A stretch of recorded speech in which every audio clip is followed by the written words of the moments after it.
ኪም ጆንግ ኡን የተሳሳተ መልእክት ወደ ኢትዮጵያ መላካቸው ተሰማ። በዲፕሎማሲው መድረክ ያልተለመደ ተቃርኖ ተብሎም መነጋገሪያ ሆኗል። ግንቦት 20 የደርግ ስርዓት የወደቀበት ዕለት ቢሆንም በኢትዮጵያ እንደቀደሙት ዓመታት የመንግስትና የግል ስራ ቆሞ ትምህርት ቤቶች ዝግ ሆነው የሚውሉበት አልነበረም። ምክንያቱ ደግሞ በ2016 የወጣው አዲሱ የህዝብ በዓላት አዋጅ ቀኑን ከብሔራዊ በዓላት ዝርዝር ሙሉ ለሙሉ በመሰረዙ ነው። እናም ቀኑ እንደ ማንኛውም መደበኛ የሥራ ቀን የሚያልፍ ሲሆን ከሩቅ ምስራቅ የተሰማው ዲፕሎማሲያዊ ዜና የብዙዎችን ትኩረት ስቧል።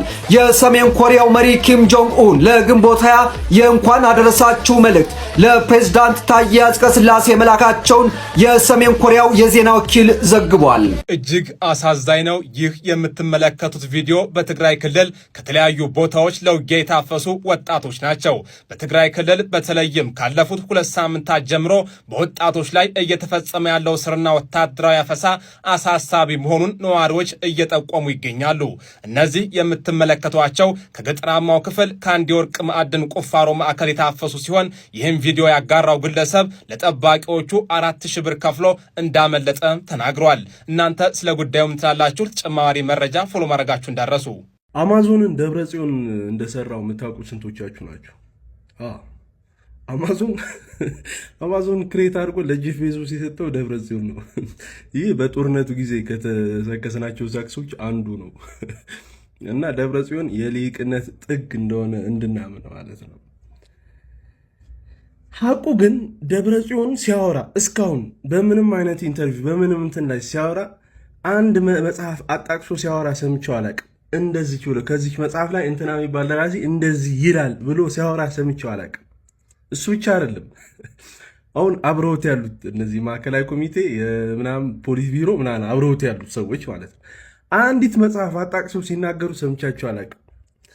አሁን ትግራይ ያሉት ወታደራዊ አመራሮች እነዚህ ከኩር በላይ ብለው አሁን የቀሩት እነሱም ሲያወሩ በልህና በቁጭት እንደዚህ በወኔ ምናምን ነው እንጂ አንዲት መጽሐፍ አጣቅሰው ሲያወሩ ሰምቻቸው አላውቅም። በተቃራኒ እዚህ የመጡት እነጌጅ ተገንጥሎ የመጡት የህወሓት ከፍተኛ አመራሮች የነበሩት እነ ፕሮፌሰር እንደያውና ሲያወራ ሰምታችሁ ከሆነ መጽሐፍ እያጣቀሱ ያወራሉ። እዚህ ያሉት ጀነራሎች እነ ጻድቃን እነ ዮሐንስ መንጋግ ሌሎችም ሲያወሩ መጽሐፍ እያጣቀሱ ያወራሉ። እና ነገርየውን ዝም ብላችሁ ስታስቡት በተማረውና ባልተማረው ሊደርሺፕ የሆነ ይመስለኛል። እናንተ ማንን ትመርጣላችሁ? እኔ የተማረውን ሊደርሺፕ መርጫለሁ። ተው ይቅርብን፣ ባልተማሩ ሰዎች መመራት ይቅርብን። ለዚህ ነው ይሆናል ብለን ማንገምታቸው ነገሮች ትግራይ ውስጥ እንዲሆን እያደረጉ ያሉት። ሰላም ለትግራይ ሕዝብ፣ ይመቻችሁ።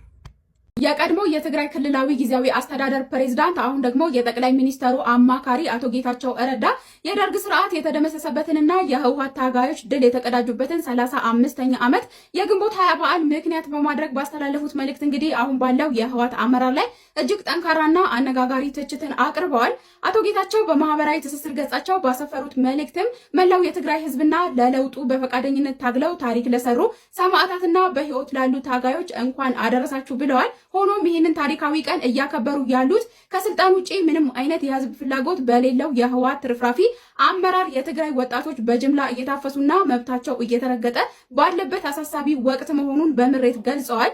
የትግራይ ህዝብ ከ50 ዓመታት ትግል በኋላ ያረጋገጠው መብት አሁን ያለው የህወሓት አመራር ለራሱ የስልጣን እርካታ ሲል እየነጠቀው መሆኑን የገለጹት አቶ ጌታቸው ይህ ድርጊት ግንቦት 20ን ከመቼውም ጊዜ በተለየ መልኩ እንድናስታውሰው ያደርገዋል ብለዋል። የትግራይ ወጣት አስገዳጅ ምልመላን ወይንም አፈሳን ጠልቶ የታገለ ቢሆንም ዛሬ ለራሱ የዚህ አፈሳ ሰለባ መሆኑ እጅግ የሚያሳዝን መሆኑንም ጠቁመዋል። የህወሓት ትርፍራፊ አመራር ከልማት አብነትነት እርቆ በእርጅና ዘመኑ ከኢሳያስ አፈወርቂ መንግስት ወጣቶችን በግዴታ ማፈስ ተምሮ ሲተገብር ከማየት የበለጠ የሚያሳዝን ነገር የለም ሲሉ የህወሓትን ወቅታዊ እርምጃ ከኤርትራ መንግስት አሰራር ጋር በማነጻጸር ከባድ ቃላት አውግዘውታል ማለት ነው።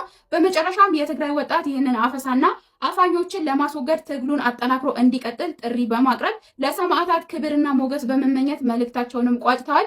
እናንተ በዚህ ጉዳይ ላይ ሀሳብ አስተያየት ካላችሁ ኮመንት ላይ ጻፉልኝ። ፎሎ እያደረጋችሁ ቤተሰቡን እጅግ በጣም ያሳዝናል። ከፈጣሪ ታገኙታላችሁ፣ እባካችሁ ልጄን አድኑልኝ ሲሉ የሶፎንያስ እናት በእንባ ተማጸኑ።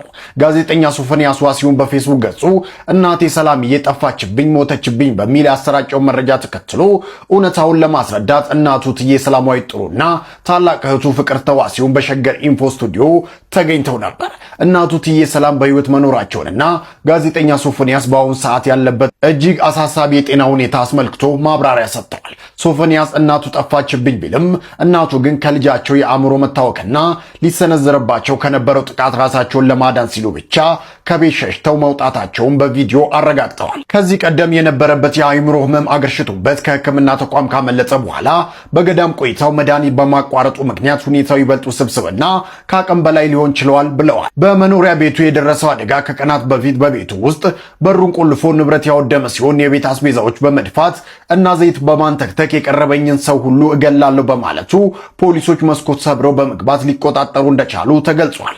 የሶፎንያስ እናት ልጃቸው የትዳርና የልጅ ባለቤት ሆኖ ለማየት እንጂ እንዲህ አይነቱ ፈተና ላይ ይወድቃል ብለው እንዳልጠበቁ ገልጸው ሶፎንያስን ለብቻቸው ለቁም ነገር ያበቁት እናት በመሆናቸው የኢትዮጵያ ሕዝብ ልጃቸውን ከዚህ የከፋ ህመም እንዲታደግላቸው በሸገር ኢንፎ በእንባ ተማጽነዋል።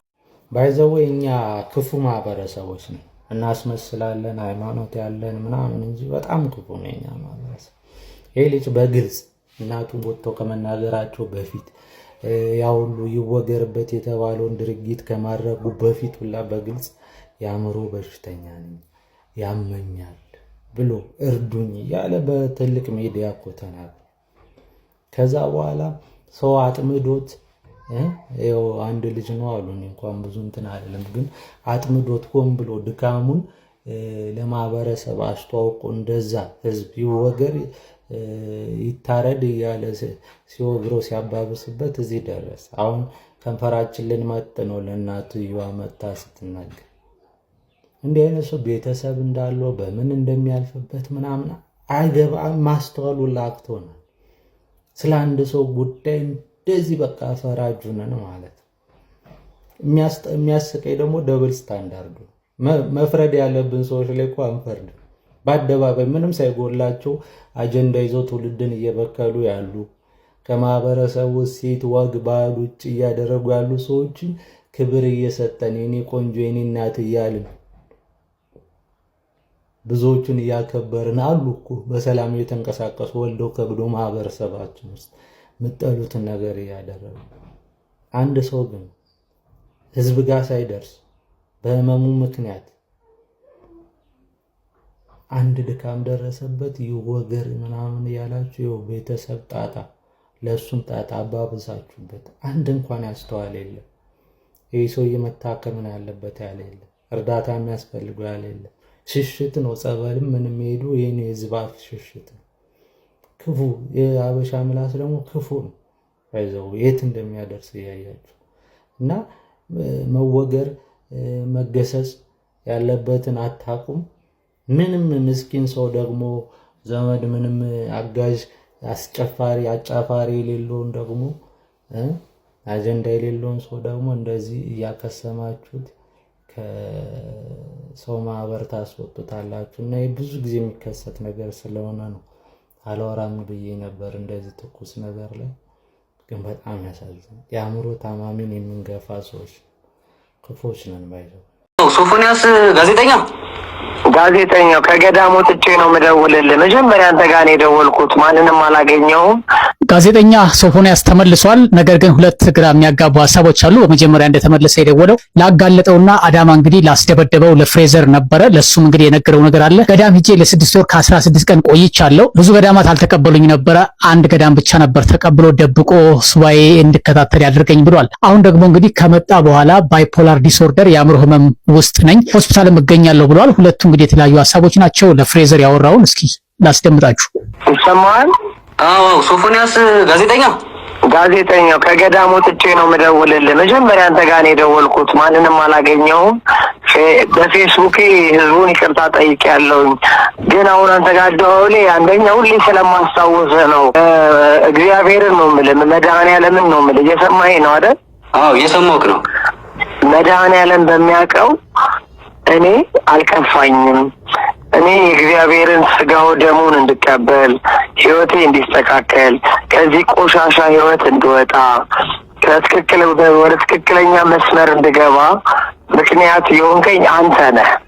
አንተ በዛ ደረጃ ጉዳዩን ባታራግበው ኖሮ እኔም እንደዚህ ባልሆንኩ ነበረ። እግዚአብሔር እንደው ጎዳና የእግዚአብሔርን ወንጌል ለ6 ወር ከ16 ቀን ቆይቼ ነው ከገዳም የወጣሁት። የትንሣኤ ዕለት ነው፣ የፋሲካ ዕለት ነው ስጋው ደሙንም የተቀበልኩት።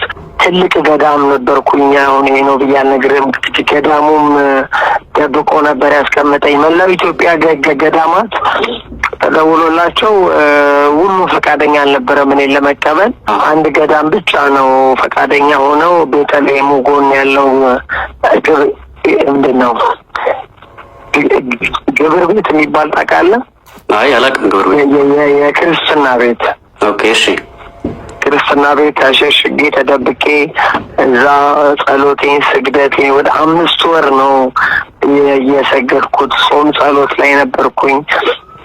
ከዛ በኋላ መድኃኔዓለም የሆሳዕና ዕለት ለአባ ወይም ደግሞ ለነበርኩበት ለአባ ለቅዱሳኑ በህልማቸው ሶፎንያስ ስጋው ደሙን የትንሣኤ ዕለት ይቀበል ብሎ መድኃኔዓለም ነግሯቸው የትንሣኤ ዕለት ስጋው ደሙን ተቀብዬ ትንሽ ታምሜ የካቴት ሆስፒታል ትንሽ አየር አጥሮኝ ኮማ ውስጥ ነበርኩኝ። የምግብ እጥረት ገጥሞኝ ወደ 20 ኪሎ ገደማ ነው የቀነስኩት።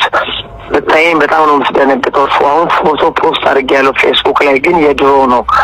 ምክንያቱም የአሁኑ ፌሴን ብታየው በእውነት ታለቅሳለህ። በእውነት ከዚህ በፊት ከታመምኩትም በላይ ነው። 20 ኪሎ ነው የቀነስኩት። ከ76 ኪሎ ወደ 56 ኪሎ ገደማ ነው ያለሁት።